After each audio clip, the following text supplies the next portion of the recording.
नमस्कार, मैं हूं राजेश। बहुत बहुत स्वागत है आपका हमारी इस खास बातचीत में और मुद्दा में।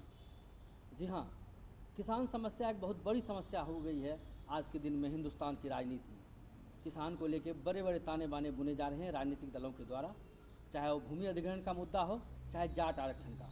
दोनों ही सिर चढ़ के बोल रहा है राजनीतिक दलों के ऊपर। जी हाँ, संसद को घेरने की भी बात हो रही है। संसद सत्र इस बार शुरू होने से एक दिन पहले की। और हमारे साथ इस तमाम मसले पर बातचीत करने के लिए मौजूद हैं किसान नेता और राष्ट्रीय लोकदल के बड़े नेता और किसानों से जुड़े रहने वाले नेता डॉक्टर पुष्पेंद्र चौधरी और आम आदमी पार्टी के नेता रमजान चौधरी। जी हाँ, आप दोनों मेहमानों का बहुत बहुत स्वागत है इस बातचीत के लिए। सबसे पहले रमजान भाई, आपसे मैं मुखातिब हूँ कि चूँकि आम आदमी पार्टी को माना जा रहा था कि ये गरीबों की पार्टी है, आम आदमी की पार्टी है, किसानों की पार्टी है और किसान को लेकर आपने बहुत काम भी किया था, लेकिन इन सब मुद्दों को छोड़कर कहीं भंवर में और बातें उलझ गई है। हालांकि मैं उस पर चर्चा नहीं करना चाहता हूँ। मैं इस पे जानना चाहता हूँ कि क्या आपको लगता है किसानों की जो दो समस्याएं हैं, खास करके भूमि अधिग्रहण का जो मसला है, जहाँ पर अमेंडमेंट की बात चल रही है वो लैप्स कर चुका है, फिर से ऑर्डिनेंस लाने की बात हो रही है, और एक जाट आरक्षण का मसला है, वो भी कोर्ट ने उसको निरस्त कर दिया है, उस पर भी ऑर्डिनेंस लाने की बात। ये ठीक है क्या, और क्या है इसके पहलू? देखिए, जहाँ तक किसानों की बात है, ये भारत कृषि प्रधान देश रहा। हाँ। और सबसे ज़्यादा अगर हम देखा जाए, जो ज़मीन को चीर कर रोजी रोटी सबको खिलाने वाले और सबसे ज़्यादा मेहनत कश, वफादार और ईमानदार अगर कोई वर्ग है तो वो किसान वर्ग। आज देखिए, बड़ी विडंबना है इस बात को लेकर कि पूरे वर्गों के लिए कहीं ना कहीं कोई प्लानिंग है, योजना है, लेकिन किसानों के, देश के किसानों के लिए कोई योजना सरकार की तरफ से नहीं बनती। पिछले हम जब इतिहास पर देखें, लेकिन इसके पीछे भी एक योजना है और छुपी हुई योजना है। वो ये है कि किसानों को किस तरह से किसानों की ज़मीनों को छीनकर उनको बेरोजगार करके उनको जो है उनके हाथों से उनका सरमाया छीनकर उनको ख़त्म कर दिया जाए। ये एक छुपी हुई योजना है इन सब योजनाओं के पीछे। तो किसान जितना परेशान है, जितनी दिक्कतें, मशक्क़तें, परेशानियां वो झेल रहे हैं, कि कितनी आत्महत्याएं साल भर में होती हैं, ये किसान अच्छी तरह से जानता है। चूँकि मैं खुद किसान का बेटा हूँ, इसलिए इन समस्याओं को बहुत नज़दीकी से 60-70 एकड़ ज़मीन का होते हुए मेरे परिवार सही मायने में अपनी एजुकेशन, उन बच्चों की एजुकेशन और तमाम उन सारे हालात से नहीं उबार पाता जो उनको सही मायने में आज के लेवल पर मिलनी चाहिए। तो किसानों की बड़ी समस्या रही है, और उस समस्या को लेकर एक छोटी सी जो देश भर में आंदोलन चले, 118 साल पुराना एक काला कानून 1894 में जो अंग्रेज़ों ने बनाया था, उसको थोड़ा सा ठीक करने की, करेक्ट करने की कवायद कांग्रेस ने शुरू की थी, लेकिन उसको भी जिस तरह से औद्योगिक घरानों के दबाव में उसको बदलकर उसका पूरा शेप ही चेंज कर दिया इस एनडीए की गवर्नमेंट ने। तो ये जो घटनाएं हो रही हैं, जिस तरह से किसानों को लेकर सब कहीं ना कहीं उनको लूटने और उनको बेरोजगार करने में, उनको जो है बर्बाद करने में जो एक सरकारी पॉलिसीज़ हैं या पॉलिसीज़ नहीं हैं उनके लिए, ये एक बहुत बड़ी दुखद और बड़ी विडंबना है इस देश के लिए। ये लड़ाइयाँ लड़ी जा रही हैं, सब लोग लड़ रहे हैं, लेकिन चूँकि औद्योगिक घरानों का, कॉरपोरेट जगत का इतना दबाव है सरकारों के ऊपर, उसकी वजह से किसानों के हक में सही फैसले ना लेना उनकी मजबूरी बनता जा रहा है। पुष्पेंद्र भाई, दो इशूज हैं आज के दिन में। एक तो आप देख रहे हैं कि भूमि अधिग्रहण का मुद्दा चल रहा है, जैसे सरकार और विपक्ष में जो टकराहट है, ऑर्डिनेंस जिस हिसाब से ख़त्म हो गया, नए ऑर्डिनेंस की बात हो रही है, और एक जाट आरक्षण को लेकर भी बहुत लोग संजीदा हैं। जाट के जो बड़े नेता हैं, चाहे वो सतपाल मलिक हो, चाहे संजीव बालियान हो, जो केंद्र में बीजेपी के साथ जुड़े हुए हैं, आपके चौधरी अजीत सिंह हैं, जयंत जी हैं, आप हैं, सब लोग हैं। तो क्या जाट आरक्षण का सच क्या है? क्या आप लोग सिर्फ मीना को देख के ही आगे बढ़ने की कोशिश कर रहे हैं, या हकीकत है कि जाट को आरक्षण मिलना चाहिए? क्योंकि एक बार फिर से वक्त आ गया है इन तमाम चीज़ों को खंगाला जाए। देखिए, इसमें मैं आपको 2-3 चीज़ें बहुत स्पष्ट कर दूं।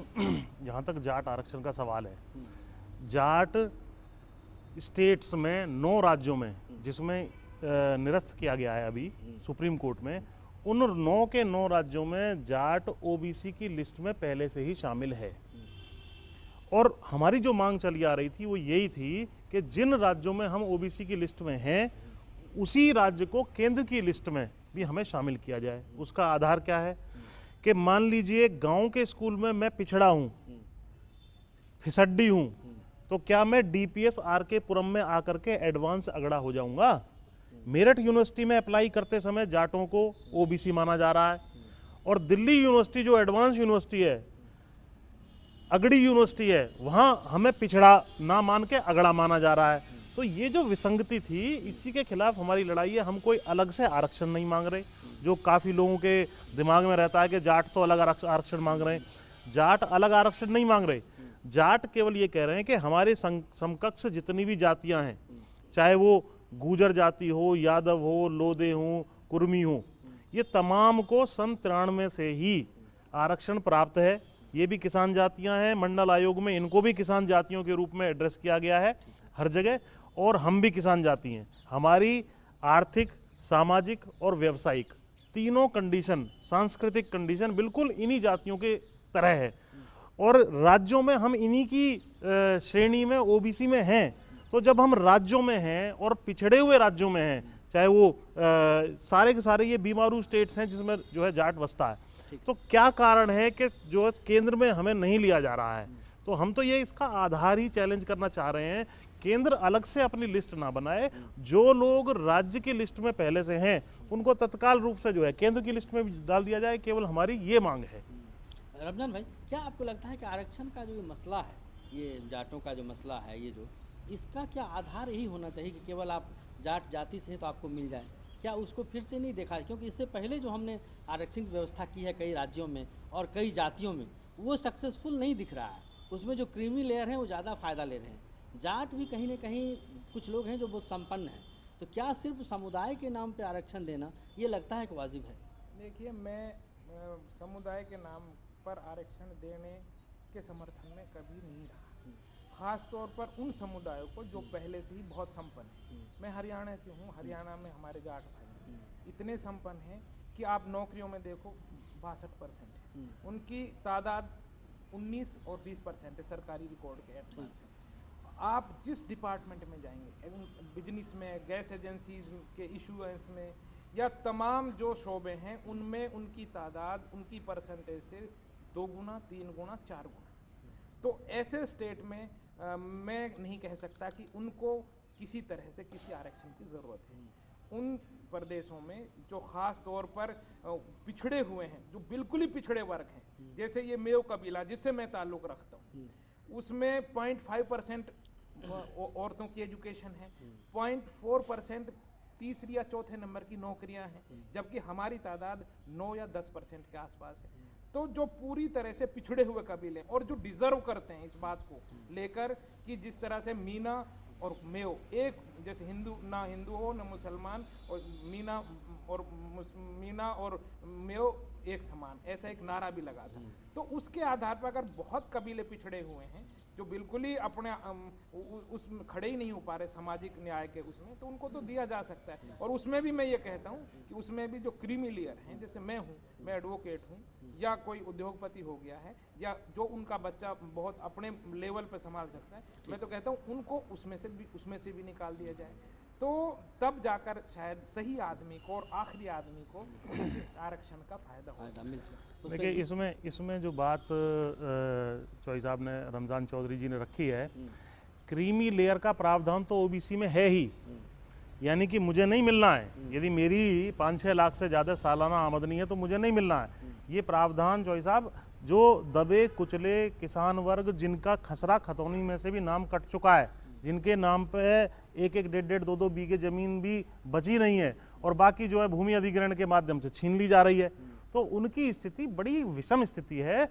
और जो आंकड़े आपने बताए वो आंकड़े भी सत्य नहीं है। इसमें जो है गुरनाम सिंह आयोग की रिपोर्ट और तमाम रिपोर्ट्स इस बारे में आई हैं, केसी गुप्ता जी की रिपोर्ट भी आई है, हरियाणा के संबंध में भी आप ले लें या और राज्यों के संबंध में भी ले लें, जाटों की स्थिति जो अन्य जातियां हैं, गुर्जर जाति या यादव हैं, अहीर हैं, लोधे हैं, कुर्मी हैं, इन्हीं के समकक्ष है। ज़मीन कुछ नहीं बची है।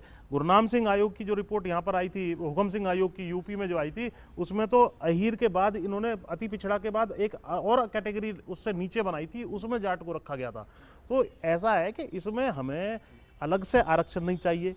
जो आपने बात रखी है मीणा वाली, वो एसटी कैटेगरी है, वो कैटेगरी ही बिल्कुल अलग है, तो उसमें इसका प्रावधान नहीं है। वो आपकी बात कहीं ना कहीं जायज हो सकती है क्रीमी लेयर की। चौधरी साहब, कहा जाता है कि मीना और ST मैं कैटेगरी, मीना के ही ग्रोथ को देखते हुए जाटों को लगा कि भाई ये अगर रिजर्वेशन से इतना आगे बढ़ा जा सकता है, और तब से ये मांग जोर पकड़ने लगी। नहीं, मीना को देख करके तो गूजरों को लगा, गूजरों ने ये कहा, गूजर जाति जो ऑलरेडी ओबीसी में थी, उनको उन्होंने मीना को देख करके कहा कि हमें एसटी में डालिए। वो इशू अलग था। हमारा इशू एसटी या एससी का नहीं है, हमारा ओबीसी का है। और हमारे सामने समकक्ष हमारी जातियां जो हैं, जो किसान जातियां हैं, मंडल आयोग ने कई जगह farming peasant caste like Yadav, Lodha, Gujjar, Jat, इनको क्लब करके ही हर जगह कंसीडर किया है। और इसी चीज़ का हमने जो है, जो संविधान की धारा 15 है या संविधान की धारा 16 है, उसमें क्लियर है कि जो भी शैक्षणिक और सामाजिक रूप से पिछड़ी जातियां हैं, उसके लिए विशेष प्रावधान बनाने का अधिकार सरकार के पास है। और इंदिरा साहनी केस के माध्यम से जो एनसीबीसी एक्ट बना है, और उसमें भी प्रावधान दिया गया है कि सेंट्रल गवर्नमेंट इसको डिसाइड करके कि कौन है इसको दे सकती है। तो उसी आधार पर जो हम स्टेट में पिछड़े हैं, भाई स्टेट जो है के जो यहाँ फेडरल स्ट्रक्चर है, अगर आप स्टेट में आप ये कहिए स्टेट में आप शारीरिक रूप से विक्षिप्त हैं, आपकी उंगली नहीं है, तो केंद्र में आते आते आपकी उंगली जुड़ गई। आपका जो स्टेटस आपके स्टेट में है, हम तो उसी स्टेटस को केंद्र में बहाल करने की मांग कर रहे हैं। नया नहीं हम कह रहे हैं। हम नहीं कह रहे हैं कि जिस राज्य में हम पिछड़े नहीं हैं उसमें भी हमें पिछड़ों में डालो। जिसमें हम पहले से हैं, जिसमें हमारे फेवर में रिपोर्ट्स आई हुई हैं, जिसमें हमारी सामाजिक स्थिति ठीक नहीं है, उसी में मांग जो है केंद्र की हम कर रहे हैं। चलिए, आप दोनों मेहमानों को थोड़ी देर के लिए रोकेंगे, जी। क्योंकि एक वक्त हो चला है एक छोटे से विराम का, और एक छोटा सा ब्रेक ले लेते हैं, और ब्रेक के बाद फिर हाजिर होंगे। फिर दोनों मेहमानों से जानना चाहेंगे कि किसान का मसला हो चाहे जाट आरक्षण का मसला हो, कि किस तरह से और इसको ढंग से बनाया जाए, और सरकार इसके बारे में क्या नज़रिया रखती है। बने रहिए हमारे साथ।